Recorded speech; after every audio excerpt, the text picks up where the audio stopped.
ನಮಸ್ತೆ ಎಲ್ರಿಗೂ. Hi my dear student. Last ಕ್ಲಾಸಲ್ಲಿ small intestine, absorptions in small intestine, ಸಣ್ಣ ಕರಳು ಮತ್ತು ಸಣ್ಣ ಕರುಳಿನ ಹೀರಿಗೆ ಇಲ್ಲಿವರೆಗಾಗಿತ್ತು. Large intestine, today let me study about the large intestine. Large intestine ದೊಡ್ಡ ಕರುಳಿನ ಬಗ್ಗೆ ತಿಳ್ಕೊಳ್ಳೋಣ. ಲಾರ್ಜ್ ಇಂಟೆಸ್ಟೈನ್ ಅಂದರೆ ದೊಡ್ಡ ಕರಳು ಅಂತೇಳಿ. ಏನು ಹೇಳಿ? ಲಾರ್ಜ್ ಇಂಟೆಸ್ಟೈನ್ ಅಂದರೆ ದೊಡ್ಡ ಕರಳು. The large intestine is wider and shorter than small intestine. ಇನ್ನು ವೈಡರ್ ಅಂದರೆ ತುಂಬ ಅಗಲವಾಗಿದೆ. ಸಣ್ಣ ಕರಳಿಗೆ ಕಂಪೇರ್ ಮಾಡಿದ್ರೆ, ಹೋಲಿಸಿದ್ರೆ ದೊಡ್ಡ ಕರಳು ತುಂಬ ಅಗಲವಾಗಿದೆ ಮತ್ತು ಶಾರ್ಟರ್ ದ್ಯಾನ್ ಸ್ಮಾಲ್ ಇಂಟೆಸ್ಟೈನ್, ತುಂಬ ಚಿಕ್ಕದು. ಅಂದರೆ ಸಣ್ಣ ಕರುಳಿಗೆ ಉದ್ದಕ್ಕೆ ಕಂಪೇರ್ ಮಾಡಿದರೆ ಅದರ ಉದ್ದ ಏನಾಗಿದೆ, ಈ ದೊಡ್ಡ ಕರಳಿನ ಉದ್ದ ಕಡಿಮೆ ಇದೆ.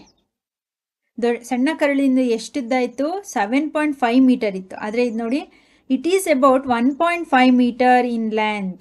ದೊಡ್ಡ ಕರಳು 1.5 ಮೀಟರ್ ಉದ್ದವನ್ನು ಹೊಂದಿದೆ.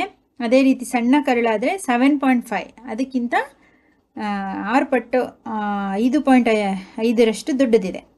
It's function is to be absorb water and some salts from the undigested food. ಈ ದೊಡ್ಡ ಕರಳಿನ ಕೆಲಸ ಏನು? ನೀರು ಮತ್ತು ಜೀರ್ಣವಾಗದೆ ಉಳಿದಂತಹ ಆಹಾರ ಮತ್ತು ಲವಣ, ನೀರು ಮತ್ತು ಲವಣವನ್ನು ಹೀರ್ಕೊಂಡು ಏನು ಮಾಡುತ್ತೆ? Salts from the undigested food. ಯಾವುದರಿಂದ ನೀರು ಮತ್ತು ಲವಣವನ್ನು ಹೀರ್ಕೊಳ್ಳುತ್ತೆ? ಅನ್ಡೈಜೆಸ್ಟೆಡ್ ಫುಡ್, ಜೀರ್ಣವಾಗದೇ ಇರ್ತಕ್ಕಂತಹ ಆಹಾರದಿಂದ ಏನನ್ನು ಹೀರ್ಕೊಳ್ಳುತ್ತೆ? ನೀರು ಮತ್ತು ಲವಣವನ್ನು ಹೀರ್ಕೊಳ್ಳೋದು ಈ ದೊಡ್ಡ ಕರುಳಿನ ಕೆಲಸ. ಅರ್ಥ ಆಗ್ತಿದ್ಯಾ?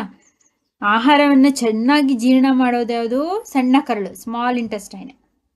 ಜೀರ್ಣ ಆದಮೇಲೆ ಉಳ್ಕೊಳ್ಳುತ್ತಲ್ಲ, ಜೀರ್ಣ ಆಗದೇ ಇರ್ತಕ್ಕಂತಹ ಆಹಾರ, ಏನು ವೇಸ್ಟೇಜ್ ಅಂತ ಕರಿತೀವಿ ನಮ್ಮ ದೇಹದಲ್ಲಿ, ಆ ವೇಸ್ಟೇಜಿಂದ ನೀರು ಮತ್ತು ಲವಣವನ್ನು ಅಬ್ಸರ್ವ್ ಮಾಡ್ಕೊಳ್ಳೋದು, ಹೀರ್ಕೊಳ್ಳೋದು ಯಾವುದು? ಈ ಲಾರ್ಜ್ ಇಂಟೆಸ್ಟೈನ್. ಅರ್ಥ ಆಗ್ತಿದ್ಯಾ? ನೀರು ಮತ್ತು ಲವಣವನ್ನು ಜೀರ್ಣವಾಗದೇ ಇರ್ತಕ್ಕಂಥ ಆಹಾರದಿಂದ ಹೀರ್ಕೊಳ್ಳುವಂಥ ಕೆಲಸ ದೊಡ್ಡ ಕರುಳಿನ ಕೆಲಸ.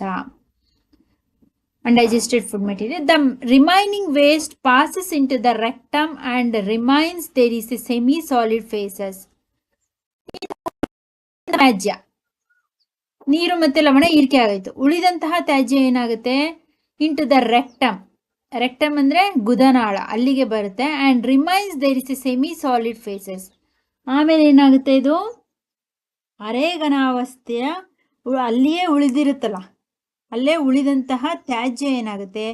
Semi solid faeces. Semi solid faeces ಅಂದರೆ ಅರೆಘನಾವಸ್ಥೆಯ ಮಲ ಅಂದರೆ ನಮ್ಮ ಟಾಯ್ಲೆಟ್ ಅಂತ ಏನು ಕರಿತೀವಿ, ಅದೇನಾಗುತ್ತೆ? ಗುದನಾಳಕ್ಕೆ ಬಂದು ತಲುಪುತ್ತೆ. ಅನ್ಡೈಜೆಸ್ಟೆಡ್ ಫುಡ್ಡಿಂದ, ಜೀರ್ಣವಾಗದೇ ಇರ್ತಕ್ಕಂತಹ ಆಹಾರದಿಂದ ನೀರು ಮತ್ತು ಲವಣ ಹೀರಿಕೆ ಆದಮೇಲೆ ಉಳಿದಂತಹ ತ್ಯಾಜ್ಯ ವಸ್ತುವು ಅರೆಘನಾವಸ್ಥೆಯ ಮಲವಾಗಿ ರೆಕ್ಟಮ್, ಗುದನಾಳಕ್ಕೆ ಬಂದು ತಲುಪುತ್ತೆ. ಅರ್ಥ ಆಗ್ತಿದೆಯಾ? The faecal matter is removed through the anus from the time to time. This is called egestion. ಈ ರೀತಿ ಬಂದಂತಹ ಮಲ, ಫೀಸಲ್ ಮ್ಯಾಟರ್, ಈ ರೀತಿಯ ಮಲ ಏನಾಗುತ್ತೆ? ಸರಿಯಾದ ಸಮಯಕ್ಕೆ ಗುದದ್ವಾರಕ್ಕೆ ಬಂದು ತಲುಪಿದ ನಂತರ ದೇಹದಿಂದ ಹೊರಹಾಕಲ್ಪಡುತ್ತೆ. ಟೈಮ್ ಟು ಟೈಮ್ ದೇಹದಿಂದ ಹೊರಹಾಕಲ್ಪಡುತ್ತೆ. ಈ ರೀತಿಯ ಒಂದು ಪ್ರಕ್ರಿಯೆಗೆ ಏನಂತಾರೆ? ಎಜೇಷನ್, ವಿಸರ್ಜನೆ. ಈ ರೀತಿ ಮಲವು ಆಗಾಗ್ಗೆ ಟೈಮ್ ಟು ಟೈಮ್, ಅವಾಗ ನಾವು ಯೂರಿನ್ ಮೂಲಕ, ಟಾಯ್ಲೆಟ್ ಮೂಲಕ ದೇಹದಿಂದ ಮಲವನ್ನು ಹೊರಹಾಕ್ತಿರ್ತೀವಿ, ಆಗಾಗ್ಗೆ ಹೊರಹಾಕ್ತಿರ್ತೀವಿ ಅಲ್ವಾ? ಈ ರೀತಿ the faecal matter is removed through the anus from the time to time. This is called egestion. ನಮ್ಮ ದೇಹದಿಂದ ಮಲವನ್ನು ಗುದದ್ವಾರದ ಮೂಲಕ ಹೊರಹಾಕಲ್ಪಡುವ ಈ ಕ್ರಿಯೆಗೆ ಏನಂತ ಕರಿತೀವಿ? ಎಜೇಷನ್, ವಿಸರ್ಜನೆ ಅಂತೇಳಿ ಕರಿತೀವಿ. ಆಯ್ತಾ? ಅಲ್ಲಿಗೆ ನಮ್ಮ ದೇಹದಲ್ಲಿರ್ತಕ್ಕಂಥ ತ್ಯಾಜ್ಯವನ್ನು, ವೇಸ್ಟನ್ನು ಹೀರ್ಕೊಂಡು ಹೊರ ಹಾಕುವುದಕ್ಕೆ ಹೆಲ್ಪ್ ಮಾಡೋದು ಅದು ಲಾರ್ಜ್ ಇಂಟೆಸ್ಟೈನ್, ದೊಡ್ಡ ಕರುಳಿನ ಕೆಲಸ. It observe water and salts from the undigested food and the remaining waste passes. ಎಲ್ಲಿಗೆ ಕಳಿಸುತ್ತೆ ದೊಡ್ಡ ಕರಳು? ಗುದನಾಳಕ್ಕೆ ಬೇಡವಾದಂತಹ ತ್ಯಾಜ್ಯ ವಸ್ತುವನ್ನು ಅರೆಘನಾವಸ್ಥೆಯ ಮಲವಾಗಿ ಪರಿವರ್ತಿಸಿ ಗುದನಾಳಕ್ಕೆ ಕಳಿಸುತ್ತೆ, ರೆಕ್ಟಮ್ಗೆ. ಆ ರೆಕ್ಟಮಿಂದ ಏನಾಗುತ್ತೆ? ಸರಿಯಾದ ಸಮಯಕ್ಕೆ ಸರಿಯಾಗಿ ಆವಾಗವಾಗ ನಮ್ಮ ದೇಹದಿಂದ ಈ ಮಲ ಏನಾಗುತ್ತೆ? ದೇಹದಿಂದ ಹೊರ ಹಾಕಲ್ಪಡುತ್ತೆ. ಯಾವುದ್ರ ಮೂಲಕ? ಏನಸ್, ಗುದದ್ವಾರದ ಮೂಲಕ ಹೊರ ಹಾಕಲ್ಪಡುತ್ತೆ. ಈ ರೀತಿ ನಮ್ಮ ದೇಹದಿಂದ ತ್ಯಾಜ್ಯ ವಸ್ತುವನ್ನು ಹೊರ ಹಾಕುವ ಈ ಪ್ರಕ್ರಿಯೆಗೆ ಏನಂತೀವಿ? ವಿಸರ್ಜನೆ. What we call? ವಿಸರ್ಜನೆ, ಎಜೇಷನ್ ಅಂತೇಳಿ ಕರಿತೀವಿ. ಅರ್ಥ ಆಯ್ತಾ? ನೆಕ್ಸ್ಟು 2.3 ನೋಡಿ, ಡೈಜೆಷನ್. ಅದಕ್ಕಿಂತ ಮುಂಚೆ ಇಲ್ಲಿ ಬಾಕ್ಸಲ್ಲಿ ಇರ್ತಕ್ಕಂತಹ ಡಯೇರಿಯಾ, ಇದನ್ನು ಮಾಡಬೇಡ. What is the meaning of diarrhoea? Diarrhoea ಅಂದರೆ ಅತಿಸಾರ, ಬೇದಿ ಅಂತ ಕೇಳಿದ್ದೀರಾ? ಇದನ್ನು ಡಯೇರಿಯಾ ಅಂತೇಳಿ ಕರೀತಾರೆ. ಅಂದರೆ sometime you may have experienced the need to pass watery stool frequently. ಏನು, ನೀವು ಕೆಲವೊಂದು ಸಮಯ ಅಬ್ಸರ್ವ್ ಮಾಡಿರ್ಬೋದು, ನಮ್ಮ ದೇಹದಿಂದ ಏನಾಗ್ತಿರುತ್ತೆ, ನೀರಾಗಿರುವಂತಹ ತುಂಬ ತೆಳುವಾದಂತಹ ಮಲ ನಮ್ಮ ದೇಹದಿಂದ ಹೊರ ಹೋಗ್ತಿರುತ್ತೆ ಕೆಲವೊಂದು ಸಮಯದಲ್ಲಿ. This condition is known as A diarrhoea.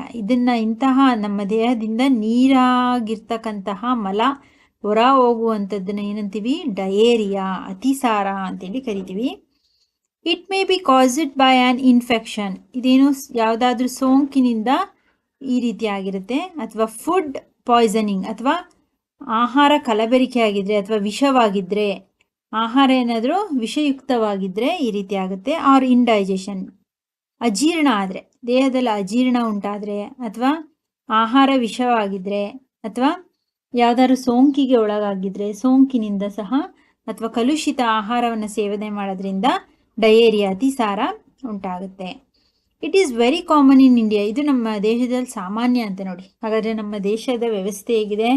ಕಲುಷಿತ ಆಹಾರ ತಿನ್ನೋದೇ ನಮ್ಮದು ಕಾಮನ್ ಇನ್ ಇಂಡಿಯಾ ಅಂತೆ. ನಮ್ಮ ಭಾರತದಲ್ಲಿ ಇದು ಸಾಮಾನ್ಯ ಅಂತೆ. ಪರ್ಟಿಕ್ಯುಲರ್ಲಿ ಅಮಾಂಗ್ ಚಿಲ್ಡ್ರನ್, ಸಾಮಾನ್ಯವಾಗಿ ಯಾರಿಗೆ? ಮಕ್ಕಳಲ್ಲಿ, ಸಣ್ಣ ಮಕ್ಕಳಲ್ಲಿ ಇದು ಸಾಮಾನ್ಯವಾಗಿದೆ. Under severe conditions it can be fatal. This is because of excessive loss of water and salts from the body. ಏನು, ನಮ್ಮ ದೇಹದಲ್ಲಿರ್ತಕ್ಕಂತಹ ನೀರು ಮತ್ತು ಲವಣದ ಅಂಶ ಕನಿಷ್ಠ ಮಟ್ಟಕ್ಕೆ ಕಡಿಮೆ ಆಗ್ತು ಅಂದರೆ ನಮ್ಮ ಮಕ್ಕಳಲ್ಲಿ ಏನಾಗುತ್ತೆ? ಪ್ರಾಣಾಂತಿಕವಾದಂತಹ ಸ್ಥಿತಿಯನ್ನು ಸಹ ತಲುಪ್ತಾರೆ. ಆ ಮಕ್ಕಳಲ್ಲಿ ಏನಾಗುತ್ತೆ? ಅತಿಯಾಗಿ ಈಗ ಬೇದಿ ಥರ ನೀರಾಗಿ ಎಲ್ಲ ಟಾಯ್ಲೆಟ್ ಹೋಗ್ತಿದ್ರೆ ಅಲ್ಲೇ ನೀರಿನಂಶ, ದೇಹದಲ್ಲಿರೋ ನೀರೆಲ್ಲ ಅದರಲ್ಲೇ ಹೊರಟೋಗ್ಬಿಡುತ್ತೆ, ಲವಣನೂ ಹೊರಟೋಗ್ಬಿಡುತ್ತೆ ಅಲ್ವಾ? ದೇಹದಲ್ಲೇನು, ನಮ್ಮ ದೇಹ, ಆ ಮಕ್ಕಳ ದೇಹದಲ್ಲಿ ಏನು, excessive loss of water and salts, ದೇಹದಲ್ಲಿ ನೀರು ಮತ್ತು ಲವಣದ ಅಂಶ ಕಡಿಮೆ ಆದಾಗ ಏನಾಗುತ್ತೆ? Under the severe condition it can be fatal.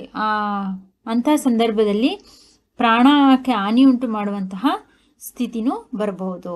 ಹಾಗಾಗಿ ಏನು ಮಾಡಬೇಕು? Diarrhoea should not be neglected. Diarrhoea ಆದರೆ, ಅತಿಸಾರ ಉಂಟಾದರೆ ಯಾವುದೇ ಕಾರಣಕ್ಕೂ ಮಕ್ಕಳಲ್ಲಿ ಅದನ್ನು ಕಡೆಗಣಿಸಬಾರ್ದು, ನೆಗ್ಲೆಕ್ಟ್ ಮಾಡಬಾರ್ದು. Even before a doctor is consulted, the patient should be given plenty of boiled and cooled water.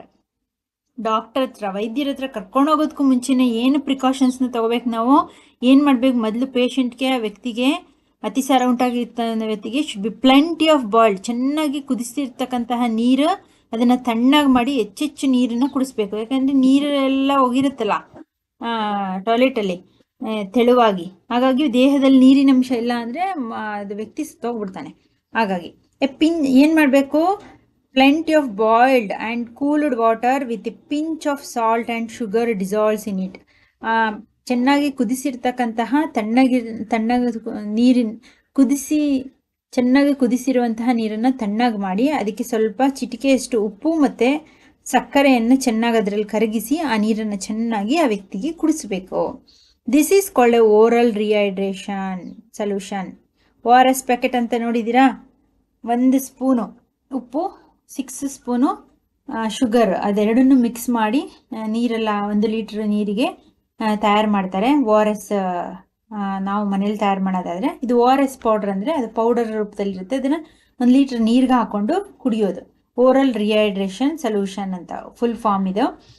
ಓ ಅಂದರೆ ಓರಲ್, ರಿಹೈಡ್ರೇಷನ್ ಸೊಲ್ಯೂಷನ್. ಹೈಡ್ರೇಷನ್ ಅಂದರೆ ದೇಹದಲ್ಲಿ ನಿರ್ಜಲೀಕರಣ ಉಂಟಾಗ್ಬಿಟ್ಟಿರುತ್ತೆ. ನಿರ್ಜಲೀಕರಣ ಅಂದರೆ ದೇಹದಲ್ಲಿರ್ತಕ್ಕಂಥ ನೀರೆಲ್ಲ ಹೊರ ಹೋಗ್ಬಿಟ್ಟಿರುತ್ತೆ. ಅದನ್ನು ಕಡಿಮೆ ಮಾಡಬೇಕು. ನಿರ್ಜಲೀಕರಣ ಅಂದರೆ ಚೆನ್ನಾಗಿ ಸ್ವಲ್ಪ ಉಪ್ಪು, ಸ್ವಲ್ಪ ಸಕ್ಕರೆ ಜಾಸ್ತಿ ಹಾಕಿ ಚೆನ್ನಾಗಿ ಕುದಿಸಿರ್ತಕ್ಕಂತಹ ಒಳ್ಳೆ ಶುದ್ಧವಾದ ನೀರಿನ ಬೆರೆಸಿ ಆ ನೀರನ್ನು ಚೆನ್ನಾಗಿ ಯಥೇಚ್ಛವಾಗಿ ವ್ಯಕ್ತಿಗೆ ಕುಡಿಸಿದ್ರೆ ಡಯರಿಯಾ ಇರ್ತಕ್ಕಂಥ ವ್ಯಕ್ತಿ ಸ್ವಲ್ಪ ಚೇತರಿಕೆ ಆಗುತ್ತೆ. ಆಮೇಲೆ ಡಾಕ್ಟರ್ ಅವ್ರನ್ನ ಚಿಕಿತ್ಸೆಯನ್ನು ಮಾಡ್ತಾರೆ. ಅರ್ಥ ಆಯ್ತಾ? ಓಕೆ, ಸಿ ನೆಕ್ಸ್ಟ್, ಇದು ಡಯರಿಯಾದ ಇನ್ಫಾರ್ಮೇಶನ್. 2.3 ನೋಡಿ, ಡೈಜೆಷನ್ ಇನ್ ಗ್ರಾಸ್ ಈಟಿಂಗ್ ಅನಿಮಲ್ಸ್. ಏನು?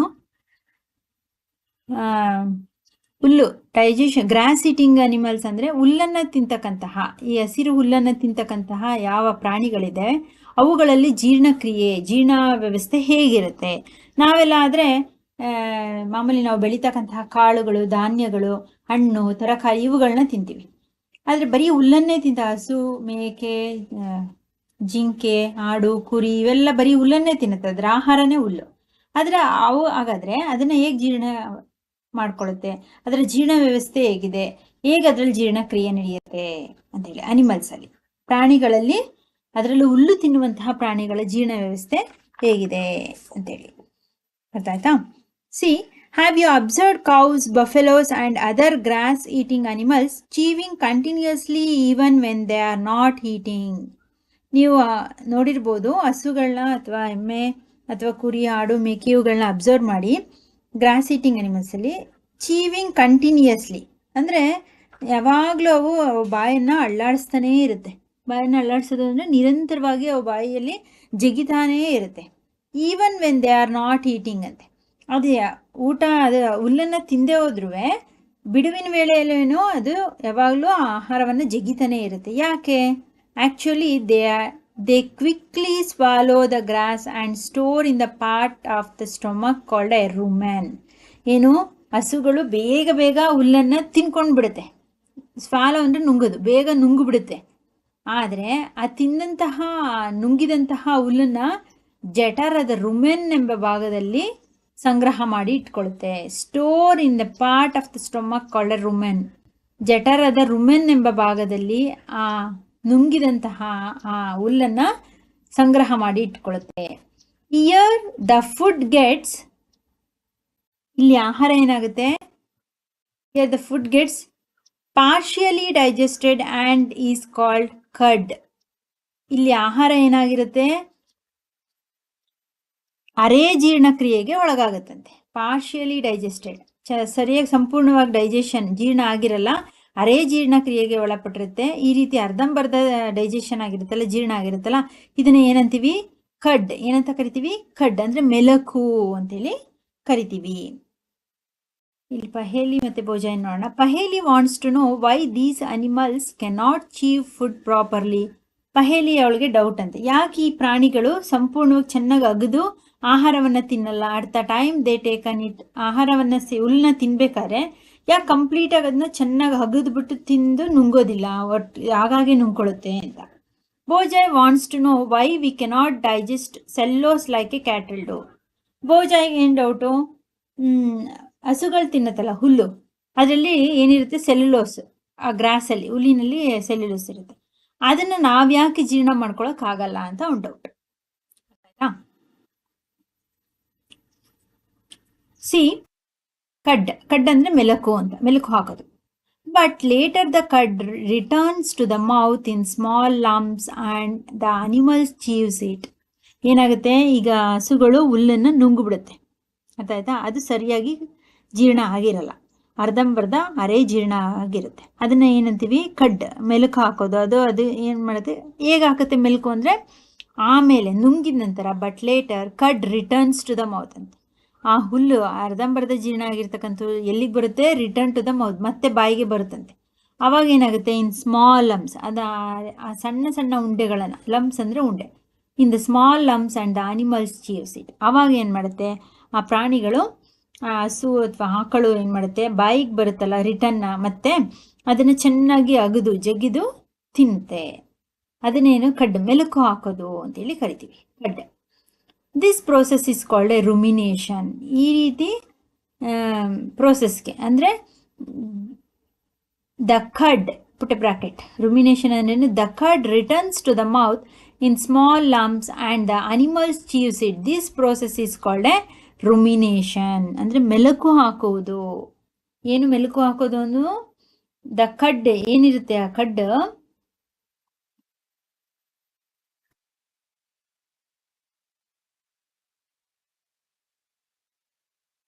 ಈ cud the cud returns to the mouth ಬಾಯಿಗೆ ಬರುತ್ತೆ. ಅದು ಸಣ್ಣ ಸಣ್ಣ ಉಂಡೆಗಳಾಗಿ ಬರ್ತಕ್ಕಂತಹ ಆ ಕಡ್ಡನ್ನ ಏನ್ ಮಾಡುತ್ತೆ, the animals chews it. This process is called animals ಚೆನ್ನಾಗಿ ಜಗಿಯುತ್ತೆ ಅಥವಾ ಹಗಿಯುತ್ತೆ. ಇದನ್ನ ರುಮಿನೇಷನ್, ಮೆಲುಕು ಹಾಕುವುದು ಅಂತ ಹೇಳಿ ಕರೀತಾರೆ. And these animals are called ruminants. ಈ ರೀತಿ ಮೆಲುಕು ಹಾಕುವಂತಹ ಪ್ರಾಣಿಗಳಿಗೆ ಏನಂತ ಕರೀತಾರೆ, ಮೆಲುಕು ಈ ರೀತಿ ತಿಂತಕ್ಕಂತಹ ಅನಿಮಲ್ಗಳಿಗೆ ಮೆಲುಕು ಹಾಕುವ ಪ್ರಾಣಿಗಳು. ರುಮಿನೆಂಟ್ಸ್ ಅಂದ್ರೆ ಮೆಲುಕು ಹಾಕುವ ಪ್ರಾಣಿಗಳು. ರುಮಿನೇಷನ್ ಅಂದ್ರೆ ಮೆಲುಕು ಹಾಕೋದು.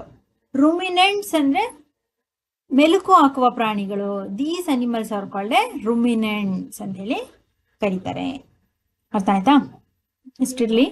ಹಸುಗಳು ಯಾಕೆ ಹೇಗ್ ಮೆಲುಕು ಹಾಕತ್ತೆ, ಯಾಕದು ನುಂಗ್ಕೊಬಿಡುತ್ತೆ ಬೇಗ ಅಲ್ವಾ? ನುಂಗಿದ ನಂತರ ಅದು ಮತ್ತೆ ಏನಾಗುತ್ತೆ, ಮತ್ತೆ ರಿಟರ್ನ್ ಬಾಯಿಗೆ ಬರುತ್ತೆ. ಅದನ್ನ ಕಡ್ಡು ಅಂತಾರೆ. ಆ ಕಡ್ಡು ಬಾಯಿಗೆ ಬಂದ್ಮೇಲೆ ಸಣ್ಣ ಸಣ್ಣ ಉಂಡೆಗಳಾಗಿ ಮಾಡಿ ಅದನ್ನ ಚೆನ್ನಾಗಿ ಜಗಿಯುತ್ತೆ. ಅದನ್ನ ರುಮಿನೇಷನ್ ಅಂತಾರೆ. ಈ ರೀತಿಯ ಪ್ರಾಣಿಗಳಿಗೆ ಏನಂತಾರೆ, ರುಮಿನೆಂಟ್ಸ್ ಅಂತ ಹೇಳಿ ಕರೀತಾರೆ. ಗೊತ್ತಾಯ್ತಾ? ಇಷ್ಟಿರ್ಲಿ.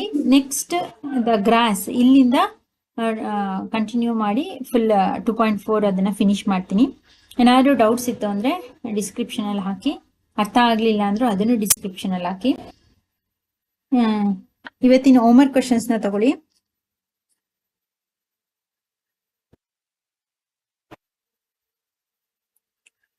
The large intestine is dash metre. ದೊಡ್ಡ ಕರಳಿನ ಉದ್ದ ಎಷ್ಟು? ಹಾಗೆ ವಾಟ್ ಈಸ್ ಎಜೇಷನ್? ಎಜೇಷನ್ ಅಂದ್ರೆ ಏನು? Expand ORS. ORS ಅನ್ನ ಎಕ್ಸ್ಪ್ಯಾಂಡ್ ಮಾಡಿ. And what is diarrhoea? Diarrhoea ಅಂದ್ರೆ ಏನು? ಅಂಡ್ ರುಮೆನ್ ಅಂದ್ರೆ ಏನು?